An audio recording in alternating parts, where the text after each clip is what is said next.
Arestado ang mga lolang shoplifter daw sa Quiapo. Una nilang natangay ang libo-libong halaga ng accessories noong Nobyembre. Pero hindi na sila nakatakas nang muli silang makita ng awtoridad sa lugar. May report si June Veneracion. Pagmastang mabuti ang galaw ng dalawang babaeng ito. Patingin-tingin, akala mo may bibilhin.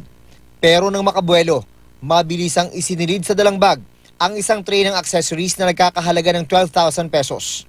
Nangyari ito Nobyembre nung nakarang taon sa Quiapo, Maynila. Kahapon, muling bumalik sa Quiapo area ang isa sa kanila.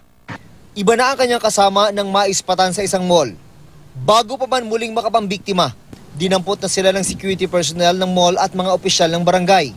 Ang lakad niya shoplifter, di ba? Mga araw po talaga. Hindi nung araw, hanggang ngayon yan. Sabi ng mga taga-barangay, matagal na nilang inaabangan na bumalik muli sa Quiapo ang grupo ng mga suspect. Nakuha sa kanila ang iba't ibang supot. Actually, yung nakuha namin sa kanila, yung ibang sandubag, pinakapkapan namin sila, nasa loob pa ng bra. Dinala sa presinto ang mga hinuri na sina Araceli Villafuerte, 62 taong gulang, at Yolanda Brasil, 61 taong gulang. Nakakapagtaka rin po, sa edad nila, nakuha pa nila magnakaw, mga senior citizen na nga po eh. Pero dahil walang gustong magreklamo laban sa dalawang lola, pinakawalan din sila.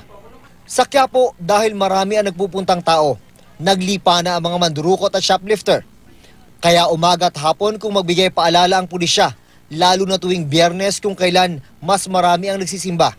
Lagi po kayong mag-iingat sa inyong mga gamit. Lagi pong maging alerto. Obligado na rin ngayon ang mga nagtitinda na maglagay ng karatula na nagpapaalala sa mga mamimili na mag-ingat sa mga mandurukot.